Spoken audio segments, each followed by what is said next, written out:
नमस्कार, बुलेटिन में आपका स्वागत है। मैं हूं आपके साथ जीनत सिद्दीकी। शुरुआत करते हैं खबरों की। उत्तराखंड में कोविड के आंकड़े कम हुए हैं। 24 घंटे में 4,496 नए मामले सामने आए हैं, लेकिन लगातार जान जाने का सिलसिला जारी है। 188 गंभीर मरीजों की मौत भी हुई है और उसके अलावा रुड़की में 2 अस्पतालों की जब हम बात करते हैं तो 42 जाने गई हैं। आज 24 घंटे में 5,000 से ज्यादा मरीज ठीक हुए हैं।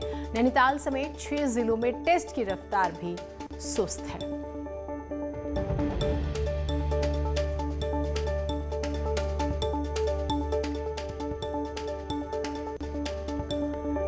कोरोना की थर्ड वेव को बच्चों के लिए खतरनाक माना जा रहा है। रविवार को सीएम तीरथ सिंह रावत ने कहा है कि थर्ड वेव को लेकर हम अलर्ट हैं। अभी से हम अपनी तैयारियों में जुटे हैं। सीएम का कहना है कि अधिकारियों को हॉस्पिटल के आसपास होटल और संस्थानों को चिन्हित करने के निर्देश दिए गए हैं ताकि जरूरत पड़ने पर बच्चों के साथ उनके गार्जियन को भी रखा जा सके।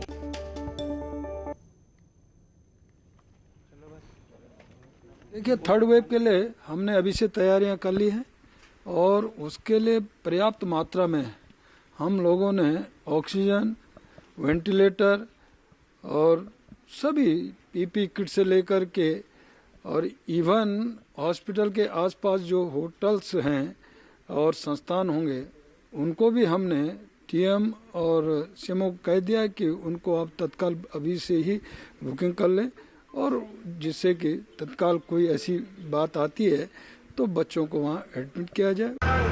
उत्तराखंड में पिछले 45 दिन में 9 साल तक के करीब 3,000 बच्चे कोरोना की जद में आ चुके हैं। अभी तक सेकेंड वेव को यंगस्टर्स के लिए खतरनाक माना जा रहा था, लेकिन अब बच्चे भी इसके निशाने पर आ रहे हैं।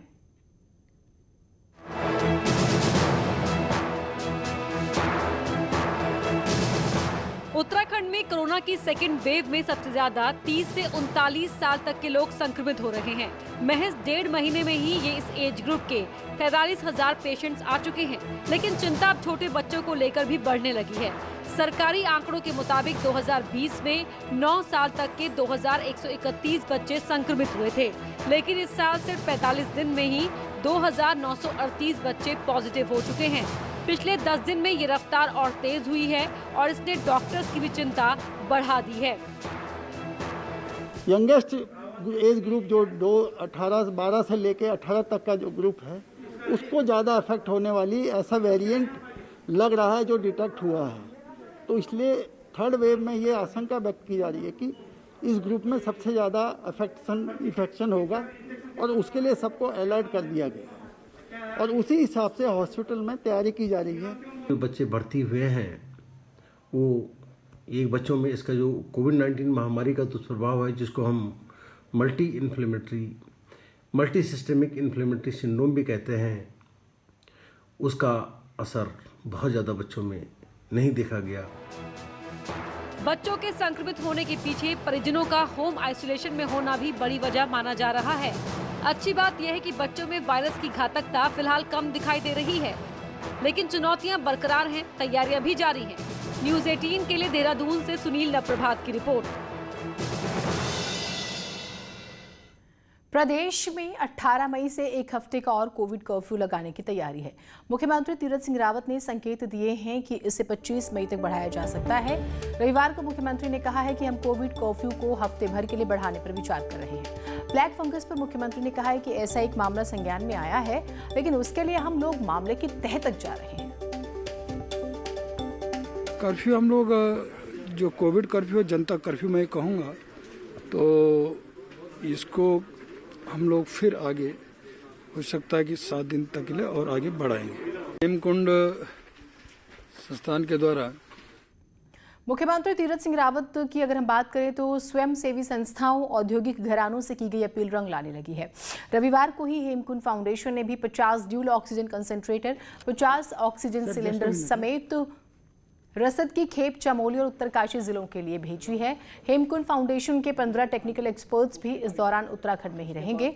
इसके साथ ही हंस फाउंडेशन ने भी मेडिकल उपकरणों और सामान की एक बड़ी खेप मुख्यमंत्री को सौंपी है। हेमकुंड संस्थान के द्वारा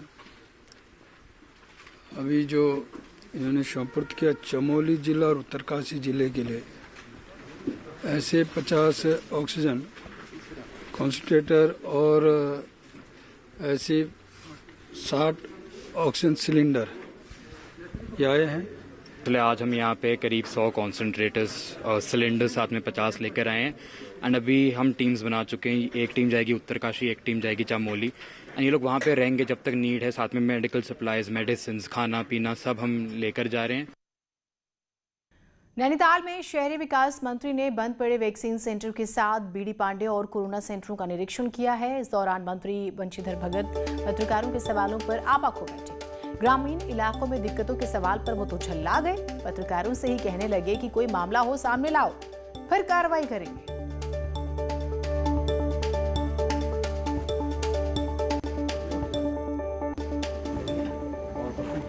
हाँ तो कोविशील्ड ही रही होगी।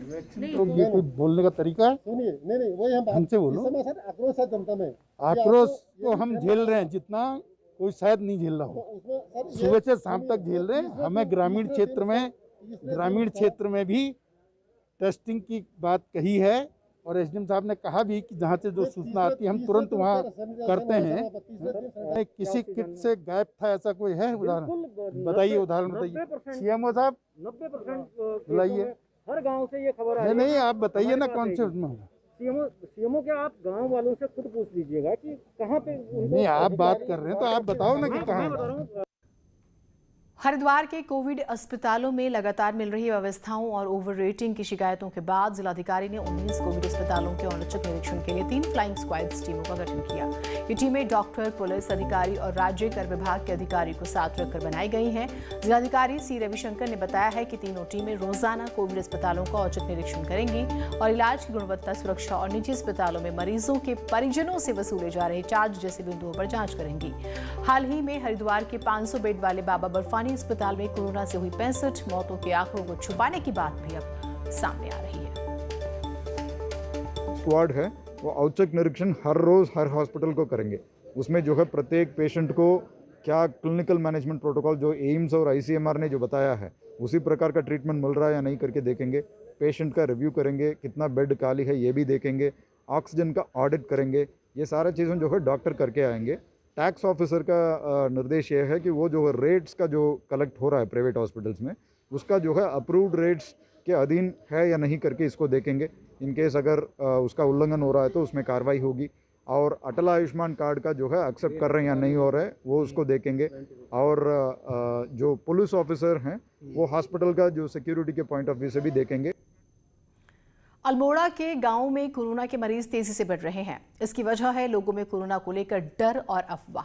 देखिए रिपोर्ट।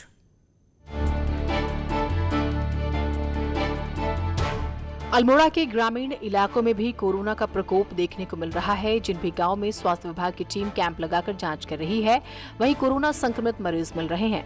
दहशत और अफवाहों के बीच ग्रामीण जांच से कतरा रहे हैं, जिससे संक्रमण तेजी से फैल रहा है।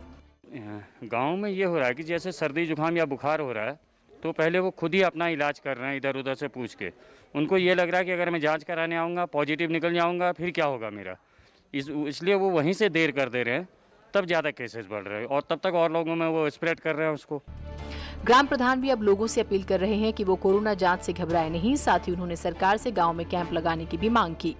मैं सभी गाँव वासियों से भी अनुरोध करता हूं कि अगर किसी को भी बुखार के, सर्दी जुकाम, खांसी के लक्षण दिखते हैं तो तुरंत अपनी जांच कराइए। और प्रशासन से भी अनुरोध करता हूं कि गांव में कैंप लगाकर अधिक से अधिक लोगों की टेस्टिंग करवाई जाए।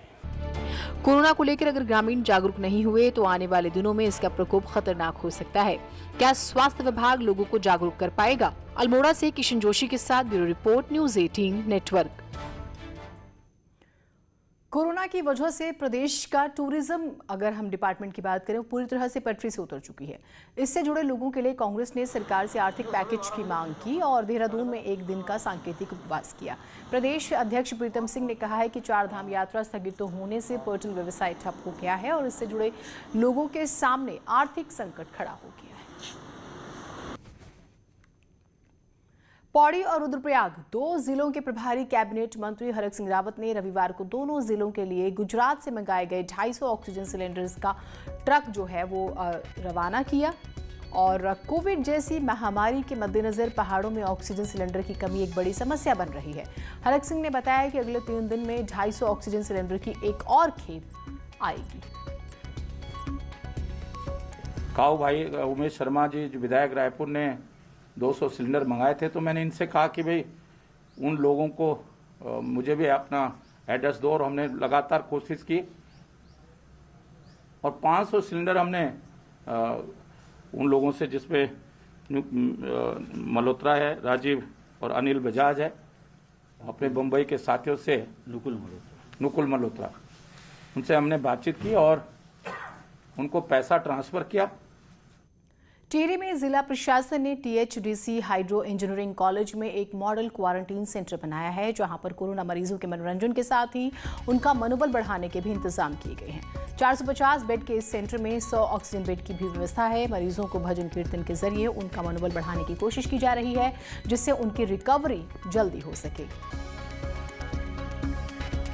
हम लोगों ने एक मॉडल क्वारंटीन सेंटर यहाँ पर बनाया है हाइड्रो इंजीनियरिंग कॉलेज में। वो उसकी एक तो वो काफ़ी मतलब उसकी लोकेशन बहुत अच्छी है और पहाड़ के और इन सब के नज़ारे काफ़ी वहाँ पर ऐसे हैं कि लोगों का मनोबल काफ़ी ऊंचा रहे। मतलब हमने ये कोशिश की है कि वो थोड़ा खुला क्वारंटीन सेंटर है, वरना भजन और योगा के लिए जो ऑडियोज होते हैं वो सब भी बजते रहते हैं, ताकि वो लोग इन सब चीज़ों की तरफ भी उनका झुकाव हो। कोरोना से लगातार हो रही मौतों की वजह से हरिद्वार में शमशान घाटों पर अंतिम संस्कार के लिए जगह कम पड़ रही है। अब प्रशासन ने अस्थायी शमशान घाट बनाने की तैयारी की है। चंडी घाट के पास ही इसके लिए जगह चिन्हित की गई है। यहाँ पर नगर निगम 1 सप्ताह में शमशान घाट तैयार कर लेगा, जहाँ पर अंतिम संस्कार की क्रिया संपन्न की जा सकेगी। इसके अलावा एक्सक्लूसिवली जो है एक क्षेत्र जो है आइडेंटिफाई हो रखा है चंडी घाट में, तो वहाँ पे जो है कोविड के लिए जो भी अगर पेशेंट्स जो डेड बॉडीज आते हैं क्रिमेट करने के लिए, उसमें नगर निगम नोडल के रूप में काम कर रहा है। वो वहाँ पे निःशुल्क जो है लकड़ियों का जो व्यवस्था जो है किया जाता है। कोरोना संक्रमण के दौर में लोग जहां अपनों से दूर भाग रहे हैं, तो वहीं चंपावत के ढोरजा गांव से इंसानियत की तस्वीर भी सामने आ रही है। गांव में लगे कोविड वैक्सीन सेंटर की अगर हम बात करें तो जा रहे बुजुर्ग जब चलने में असमर्थ हुए तो भाजपा युवा मोर्चा के कार्यकर्ता नवीन चिलकोटी उन्हें अपने कंधे पर बैठाकर वैक्सीन सेंटर ले जाते हैं। गाँव से आई ये तस्वीर बता रही है कि कठिन वक्त में मिली मदद एक दूसरे को हौसला देती है। दिल्ली एम्स से जाओ होटल में ना करेंगे।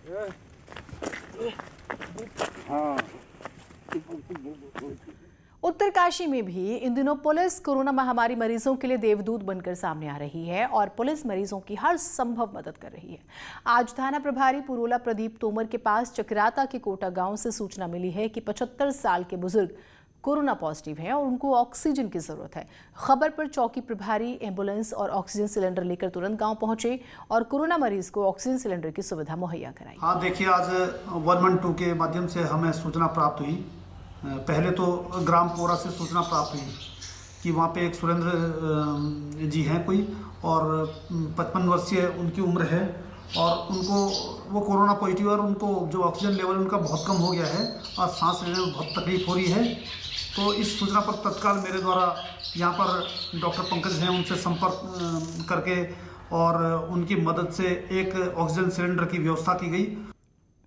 पिथौरागढ़ में लगातार बढ़ रहे कोरोना के मामलों को देखते हुए अब भारतीय सेना भी आगे आ गई है। सेना धारचूला और बेरीनाग में 50-50 बेड के 2 अस्पताल बनाने जा रही है। इन अस्पतालों की बात करें तो कोरोना संक्रमितों का इलाज होगा। अस्पताल का संचालन सेना और हेल्थ डिपार्टमेंट मिलकर करेंगे। आर्मी द्वारा पिथौरागढ़ जिले में 2 50-50 बेड के अस्पताल बनाने का वो किया गया है, जो कि धारचूला और बेरीनाग के उसमें केंद्रित किएंगे। उसमें हमारे और उनके द्वारा सम्मिलित रूप से इंस्ट्रूमेंट लगाए जाएंगे और उनके दोनों ही द्वारा सम्मिलित रूप से स्टाफ भी रखा जाएगा, जिसमें कोविड मरीजों को आवश्यकतानुसार सहायता उपलब्ध कराई जा सके। धारचूला के विधायक हरीश धामी कोरोना संकट से निपटने के लिए प्रशासन की लगातार मदद कर रहे हैं। विधायक ने मदकोट में मौजूद अपने 28 कमरों के होटल को प्रशासन को दे दिया। विधायक धामी का कहना है कि वो फ्री में कोविड केयर सेंटर बनाने के लिए अपना होटल दे रहे हैं। इससे पहले विधायक ने कोरोना संकट से निपटने के लिए निधि से 2 करोड़ की धनराशि भी दी है। 28 कमरे का होटल है, तो वो पूरा होटल भी मैंने निःशुल्क जो है कोविड सेंटर के लिए इनको देने के लिए कह दिया है। बाकी प्रशासन जो उचित समझे, और मेरी तरफ से अपने क्षेत्र की जनता के लिए जितना मेरे से हो पाएगा मैं अपने तन मन धन से सारा उस काम को करने का मैं कार्य करूँ। ब्रेक के बाद स्वागत है आप सभी का। 11वें ज्योतिर्लिंग बाबा केदारनाथ के कपाट 17 मई को सुबह 5 बजे खोले जाएंगे। आज बाबा पंचमुखी उत्सव डोली भी केदारनाथ पहुंची। कपाट खोलने की सभी तैयारियां पूरी हो चुकी हैं। धाम को फूलों से सजाया गया है। इस बार कोविड प्रोटोकॉल की वजह से सीमित लोग ही कपाट खोलने के वक्त उपस्थित रहेंगे और आम दर्शनार्थी को आने की अनुमति नहीं है।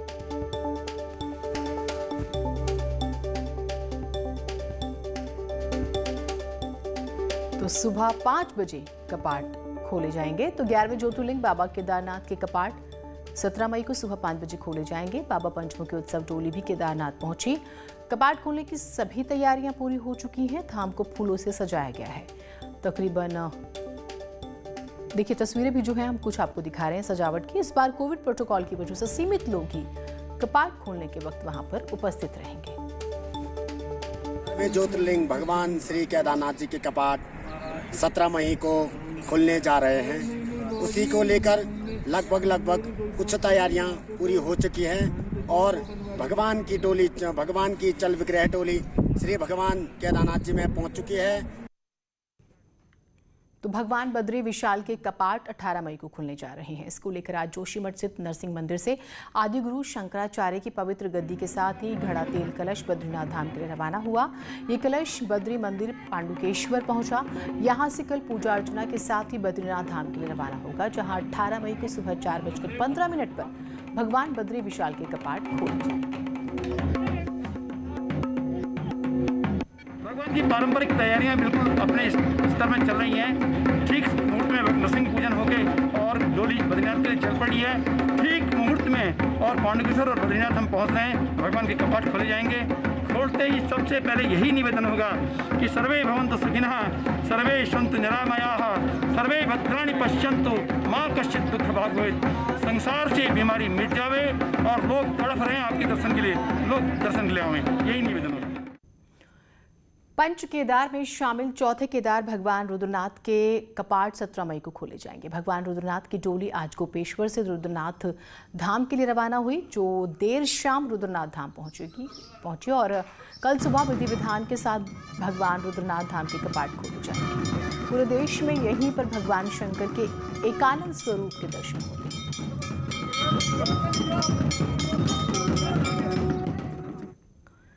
विवाह के बंधन में बंधना किसी के लिए भी आजीवन यादगार लम्हा होता है और शादी तय होना और उसके बाद दूल्हा दुल्हन बारात सारी चीज़ें बहुत खास होती है। लेकिन चंपावत के स्वाला गांव में एक नहीं बल्कि 2 दुल्हन अलग अलग तारीखों में दूल्हे के घर बारात लेकर पहुंची और कोरोना गाइडलाइंस के तहत दोनों दुल्हन और दूल्हों की अनोखी शादी।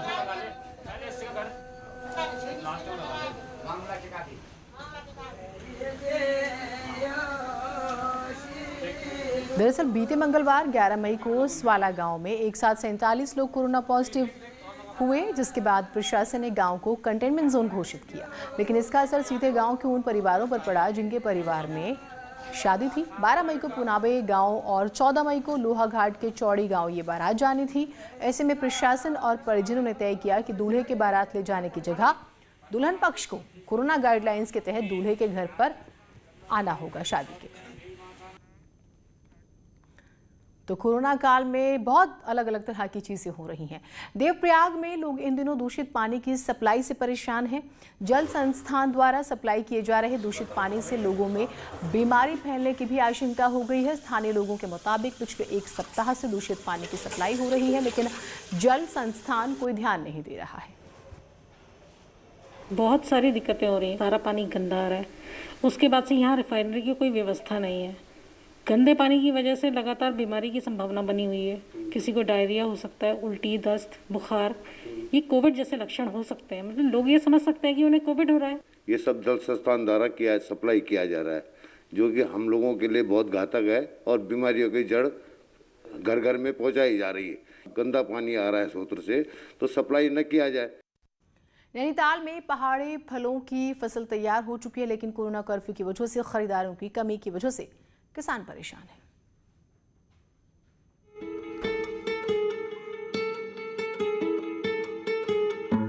पहाड़ी फल आड़ू, खुमानी, पुलम ने बाजार में दस्तक दे दी है, लेकिन कोरोना के प्रकोप के चलते किसान परेशान हैं। बागानों में फसल तैयार है, लेकिन उनके सामने मौसम की मार और सही दाम दोनों की दोहरी चुनौती बनी हुई है।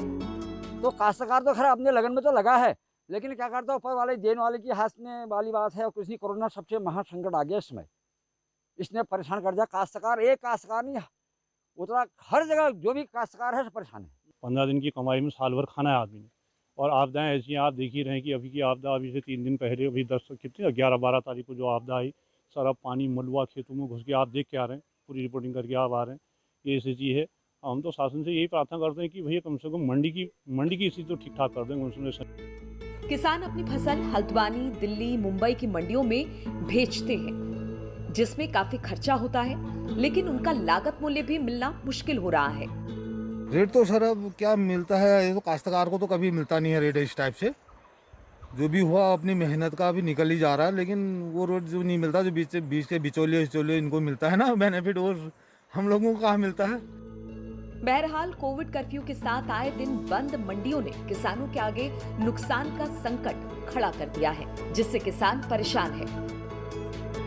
न्यूज़ 18 के लिए नैनीताल से वीरेंद्र बिष्ट की रिपोर्ट।